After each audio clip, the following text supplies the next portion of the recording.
김성환의 시사야.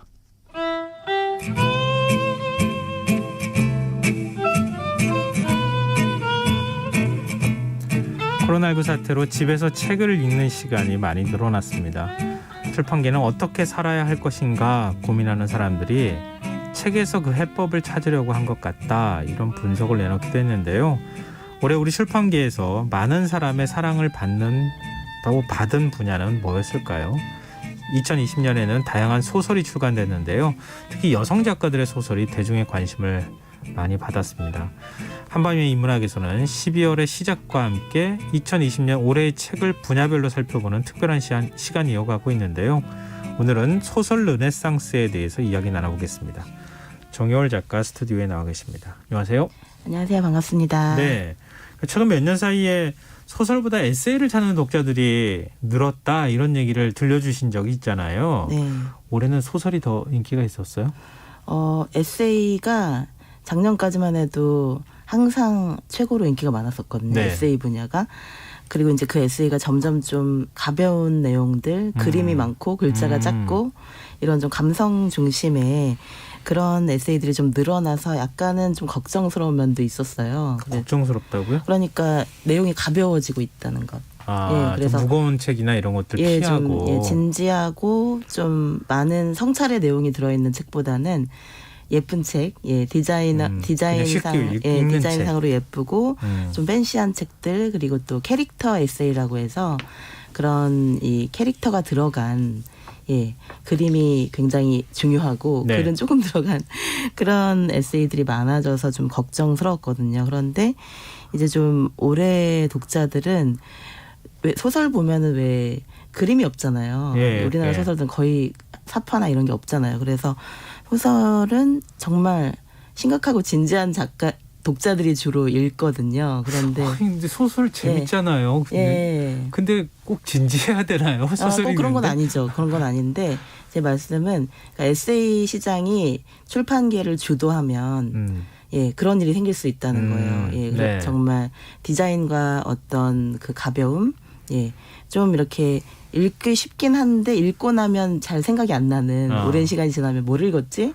그런 생각이 드는 게 좀 아쉬웠거든요. 그런데 소설 독자들도 많아지고 또 사회과학 독자들도 많아졌어요. 사회과학 독자들이요? 사회과학에서 이제 좋은 책들이 많이 나오니까 뭐 코로나 시대에 그 미래를 전망하는 책들은 주로 학자들이 많이 쓰니까 그런 학자들의 책들, 뭐 외국의 석학도 있고 또 우리나라의 석학들, 그쪽의 책들이 많아지고, 또 하나의 또 트렌드는 이제 페미니즘에 대해서 정말로 진지하게 배워보려는 그런 독자들이 많아졌어요. 그러다 보니까 페미니즘에 대한 어려운 책도 잘 팔려요, 요새는. 그래서 이런 것들이 참 긍정적인 변화구나. 그래서 독자들이 뭔가를 배우려는 의지가 강하고, 뭔가 이제 세상이 바뀌고 있고, 단지 책을 고전만 읽는다거나 아니면은 정말 베스트셀러만 읽는다거나 이런 분들도 많았거든요. 그런데 그런 것들이 좀 편향이 좀 사라지면서 일반적인 의미의 좀 더 깊은 교양, 좀 더 그 풍요로운 교양을 찾는 사람들이 늘어나서 올해는 굉장히 출판계에서는 수확이 많았던 것 같아요. 그러네요. 굉장히 반길만한 소식인데요. 네. 근데 그러면은 올해 어떤 소설들이 주로 주목을 받았어요? 올해는 정세랑 작가의 시선으로부터, 또 김금희 작가의 복자에게, 또 권여선 작가의 아직 멀었다는 말, 강화길 작가의 다크호스 읽으셨다고 하셨죠. 그리고 또 윤희영 작가의 붕대 감기, 이런 책들이 대부분 작가는 진짜 오래간만에 이름 들어보는데요. 우리 올 초에 얘기했었죠. 그래서 이런 그 소설들이 정말 많은 사랑을 받았어요. 그래서 뭐 지금은 이제 넷플릭스에서 영화화되고 또 드라마화되고 이런 것들에 사람들이 관심이 많잖아요. 그런데 주로 이제 웹툰이 많이 됐었거든요. 웹툰이 많이 그 드라마나 영화로 만들어졌었는데, 보건교사 아는 형이라는 정세랑 작가의 소설이 넷플릭스 드라마로 제작이 됐어요. 그렇게 드라마로 만들 줄 몰랐어라고 얘기하시는 분들 많았을 거예요. 이거 어떻게 소설을 이런 식으로 구현하지? 이게 판타지인데. 판타지니까 더 드라마화하기 이제는 좋아진 거죠. 그렇죠. 이게 네. 더 좋아진 소재 자체가 네. 이제 흥미로워지는 측면은 있지만 네. 그렇게 젤리처럼 이렇게 너무 보셨군요. 실감나게 네네. 그렇게 표현할 거라고 생각을 못했는데 네, 참 잘했더라고요. 되게 재밌었어요. 재밌고 재미도 있고 네. 그런 웹툰적인 요소도 영상에서는 표현할 수 있잖아요. 소설이지만 원래는 소설이지만 드라마에서 표현할 때는 뭔가 판타지와 SF가 결합된 것 같은 그런 느낌도 특수효과나 또 여러 가지 발랄한 감성을 통해서 표현할 수 있는데 이런 게 참 긍정적인 변화이기도 한 것 같아요. 그러니까 우리가 소설이라고 생각했을 때 굉장히 막 내면을 파고드는 심각한 소설들을 많이 생각하잖아요. 네. 그런데 소설 자체가 다양화되고 예전에는 SF 소설하면 주로 공상 과학 소설 이런 느낌이 떠올랐잖아요. 네. 그런데 지금 SF 소설하면 진짜 정세랑 작가나 김추업 작가가 떠오르거든요. 정말 빠른 시간 안에 엄청나게 큰 변화가 이루어진 거죠. 젊은 맞아요. 여성 그 분야에 작가들이 있어서는. 뭔가 과학이 중심이 아니고 상상이 중심인 그러니까 과학적인 연구나 어떤 그 여러 가지 분석을 해서 뭔가 좀 이 아이디어가 중요하다기보다는 감성이 더 중요한 상상력이 상상력이 더 중요한 와닿네요. SF가 네. 사람들에게 많이 사랑을 받게 된 거죠. 엄청난 우리 변화죠. SF 하면 말씀하셨던 것처럼 막 로봇 나오고 막 맞아요. 우주 나오고 예. 외계인 나오고 그래야지 되는 거라고 생각했는데 보건고사 아는 용 같은 경우도 그런 거 하나도 없잖아요. 그렇죠. 예. 그래서 사람들 간의 어떤 정신적 교감, 유대감 이런 새로운 어떤 물질적인 사고 이런 것들이 들어가 있어서 굉장히 흥미롭게 저도 봤는데요. 예. 아마 이렇게 상상력을 이렇게 확장시켜 주면은 문학이 그런 굉장히 좋은 것 같아요. 그런 맞아요. 네. 원래는 사이언스 픽션이라는 것 자체가 음. 뭔가 과학을 네. 과학 소설이잖아요. 그런데 이 SF의 정의 자체가 바뀌는 거죠. 좀 더 판타지 소설에 가까워지는 그리고 어떤 그 과학적인 분석이 없이도 상상만으로도 이루어질 수 있는 상상만으로도 그 가능한 영역이 되면서 사실 세계적으로 SF 작가들이 여성이 급증하고 있어요. 여성들의 소설이 더 많이 사랑받고 이러면서 이 SF 소설도 이제 여성들이 장악하고 있구나 많이. 그래서 굉장히 좀 기쁜 소식인 것 같아요. 뭔가 예전에는 약간 좀 벽이 있었거든요. 그런데 아무래도 글쓰기는 다른 모든 분야에 비해서 유리천장이 제일 그래도 낮은 것 같아요. 맞아요. 여성 작가들이 워낙에 많이 활약하고 있기 때문에 물론 이것도 투쟁을 통해서 쟁취한 것이지만 그래도 그래도 차별이 덜한 곳이기 때문에 더 여성들이 도전하기 좋은 분야가 된 것 같기도 합니다. 네. 청취자 7702님께서 복자에게 저와 정서가 맞는 작품인 것 같아요. 이렇게 또 얘기를 해주셨네요. 복자에게는 이제 제주도로 이주하면서 생기는 이야기거든요. 네. 그래서 그런 감성도 되게 지금 또 또 하나의 트렌드가 있는데요. 젊은 사람들이 제주도뿐만이 아니라 뭐 동해나 대관령이나 이런 그 서울에서 멀리 떨어진 곳으로 도시가 아닌 곳으로 완전히 그 단지 지방이 아니라 거의 시골에 가까운 산골에 가까운 또는 어촌 이런 곳으로 가서 거기에 대한 글을 쓰는 거예요. 복자에게는 가파도 갔던 얘기 쓴 거죠? 네네네. 네. 그러니까 그런 이야기들이 점점 많아지는 게 이제 젊은이들도 도시 생활에 좀 많이 염증을 내고 있구나. 그래서 이런 것들이 도시에서 단지 적응을 못해서가 아니라 도시에서 잘 살았는데 도시를 좋아하기도 했는데 어느 순간 자연이 그리워지고 어느 순간 그런 그 시골 생활에 경험해 보지 않은 시골이라는 점에서 예전의 귀향 소설과는 다른 거죠. 네. 예전에는 고향이 그립고 도시 생활을 하니까 너무 각박하고 힘들어서 다시 그토록 떠나고 싶었던 고향으로 다시 돌아가고 싶어하는 아주 예전 산포 가는 길 같은 그런 그런 게 귀향 소설이었잖아요. 그런데 지금 이제 귀향 에세이도 많이 나오는데 이건 이제 자기가 아는 고향으로의 회귀가 아닌 거예요.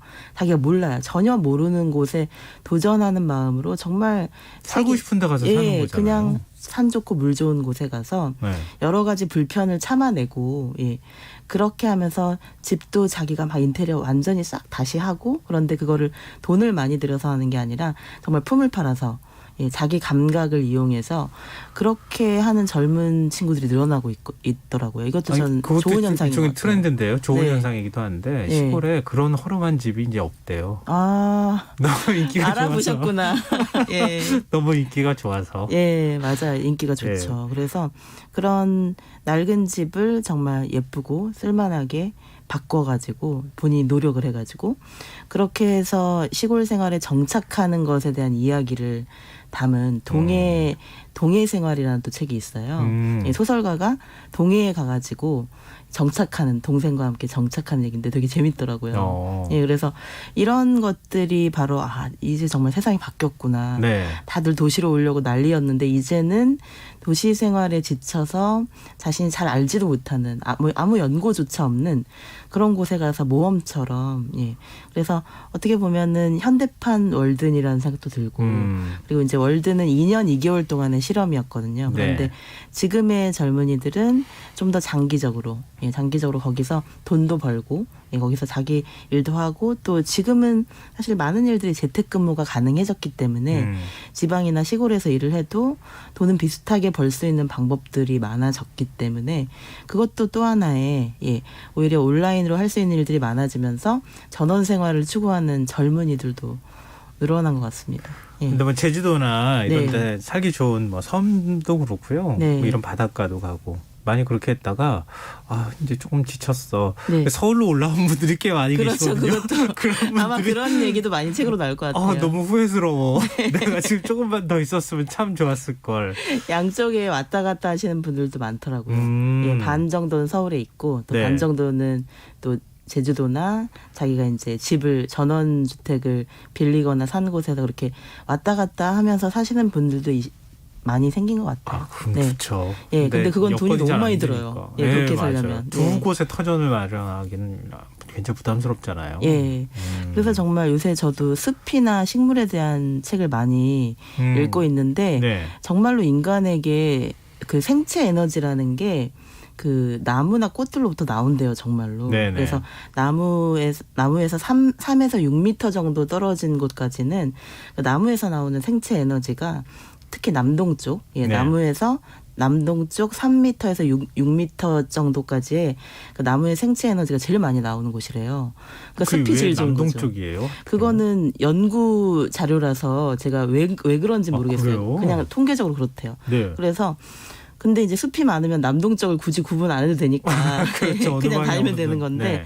그렇게 나무에서 나오는 에너지가 인간에게 정말 병도 낫게 하는 뭐 면역력이라든지 여러 가지 의미에서 좋은 에너지를 준다는 거예요. 저는 숲길을 걸어본 지도 참 오래돼서 이제 참 안타깝지만 이렇게 숲길을 걸으면 좋은 생각들이 떠오르더라고요. 기분도 좋아지고 네. 새로운 아이디어도 떠오르고 그리고 쉰다는 느낌도 들고 네. 걸어가면서 나는 그냥 숲속을 걷기만 했는데 너무 많은 것을 얻어오는 선물 받는 느낌이었거든요. 그래서 그런 것을 생각하면 자연으로의 회귀가 본능적인 것 같아요. 우리의 유전자에 그 집단적으로 각인돼 있는 본능적인 그리움의 에너지가 아닐까 그런 생각이 들어요. 아직도 우리 유전자인 수렵 채집 시대에 네. 그 유전자가 그대로 남아있다 뭐 이런 얘기 그렇죠. 하잖아요. 몸은 많이 네. 안 바뀌었으니까요. 예. 생각은 많이 바뀌었지만. 예. 지금 여성 작가들의 네. 강세 그 소설들에 대해서 쭉 얘기를 해봤는데요. 네. 남성 작가들의 네. 소설은 혹시 없었어? 이렇게 있었죠. 생각하시는 분들이 있을 있었죠. 것 오늘 같은데요. 정말 올해 정말 그 유명한 작가분들이 책들을 많이 냈거든요. 근데 상대적으로 조금 주목을 덜 받았죠. 예전보다는 여성 작가들이 워낙 그 수도 많고 베스트셀러도 많고 주목도 많이 받았기 때문에 이게 이런 현상이 나타난 게 그렇게 오래되지 않은 그렇게 거죠? 오래되진 않았어요. 왜냐하면 네. 이제 예전에는 한 5년 정도 된 것 같아요. 5, 6년 사이로 여성 작가들이 예전에는 신인이나 완전 신인인데 주목을 받는다든지 아니면 이제 은희경 작가나 공지영 작가처럼 경험이 많은 이미 책을 많이 낸 중견 작가들의 책이 나왔을 때 이 정도 주목을 받았었는데 지금은 강화길 작가 같은 경우도 첫 단편집이거든요. 네. 제가 알기로는. 그래서 이렇게 주목을 받고 김초엽 작가 같은 경우도 첫 맞아요. 소설로 작년부터 올해까지 계속 베스트셀러거든요. 예. 정세랑 작가는 내는 책마다 다 베스트셀러가 되고 또 넷플릭스로 영화화도 되고 이런 현상은 최근 4, 5년 안의 현상이죠.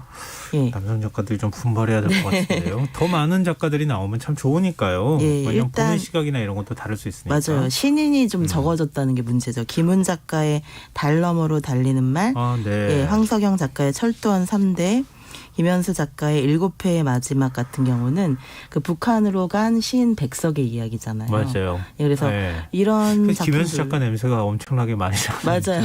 뭐 엄청나게 고증을 많이 한 네. 역사적인 자료 조사를 많이 한 김현수 작가 특유의 그런 학자적인 스타일이 맞아요. 예, 굉장히 잘 유감없이 드러난 작품인 것 같아요. 네.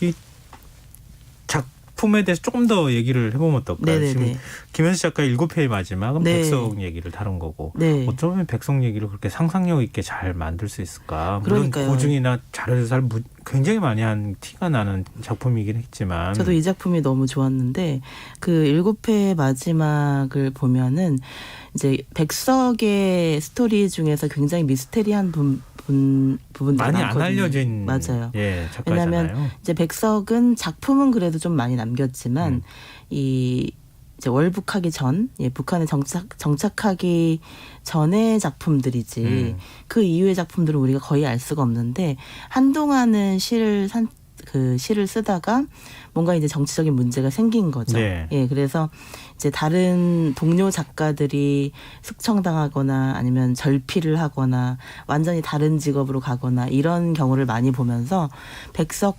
시인도 굉장히 위축되고 힘들었을 것 같아요. 그런데 그런 것을 티를 내지 않고 아동문학으로 전향을 하거든요. 예, 굉장히 독특한 거죠. 그래서 네. 저는 이해는 돼요. 왜냐하면 어떤 검열이 있을 때, 예. 검열이 있을 때 작가들이 택할 수 있는 어떤 방식이거든요. 그래서 어른들의 이야기를 쓰다 보면 아무래도 정치적인 문제를 건드릴 수밖에 없기 때문에 예, 그렇게 정치적인 심기를 거스를 수가 있기 때문에 아니 뭐 예. 왜 기린을 시에다가 쓰냐고 네. 그런 대목이 나오잖아요. 그러니까요. 아프리카 사는 기린을 왜 여기 와서 과도한 얘기하냐. 거죠. 예, 검열이 우리 너무- 동물도 많은데 이러면서 그런 걸 검열하고 예. 그랬다는 내용이 소설에 나왔던 게 기억나요. 검열이라는 게 한번 시작되면 말도 안 되는 것을 갖고 잡으니까요. 네. 예, 그래서 뭐 그런 백석 시인이 이제 계속 창작의 벽에 아동문학을 해도 또 검열의 벽에 다시 부딪히니까 이제는 그런 번역을 하자 이렇게 된 거예요. 그래서 글을 쓰는 삶을 저는 되게 눈물겹더라고요. 글을 쓰는 삶을 어떻게든 놓지 않기 위해서 처음에는 자신이 가장 잘하는 시를 쓰다가 나중에는 아동문학을 하고 또 아동문학에서 또 벽에 부딪히니까 번역으로 가면 이건 번역이다라고 할 수 있으니까 조금 네. 검열이 또 덜해졌을 거 아니에요. 그런 쪽으로 계속 가다가 나중에는 결국 글을 거의 안 쓰게 되는데 이런 것을 보면서 참 문학이라는 것이 저는 지금 되게 글쓰기 너무 좋은 환경이라고 생각하거든요. 그래서 검열도 많이 없어졌고 그리고 그럼요. 예, 그리고 또 자기 검열이라는 게 되게 무서운데 예. 사실 정치가 정말 자유롭지 않을 때는 정치적인 분쟁이나 이런 것들이 많을 때는 작가들이 자유롭게 쓸 수가 없어요. 예, 저도 검열당한 적이 있었거든요. 그래서 블랙리스트에 올라본 적도 있고 그런데 블랙리스트에 올랐다는 걸 신문 보고 안 적도 있어요. 그래서 그게 검열 당하는 기분이 어떤 건지 저도 네. 알거든요. 그런데 이 시대에도 그런 적이 있었는데 지금은 너무나 글을 쓰기 좋아진 그리고 좋은 글을 읽기에도 좋아진 환경인 것 같아요. 그래서 더더욱 우리가 다양한 작품들을 읽고 작가들이 가장 꿈꾸는 것은 어쨌든 새로운 책을 계속 쓸 수 있는 동력을 그래도 나의 그럼요. 독자들이 있구나. 네. 그런 느낌을 그러니까 백석이 가장 절망했던 것은 어쩌면 검열이 아니라 나의 독자가 사라졌구나라는 느낌일 것 같아요.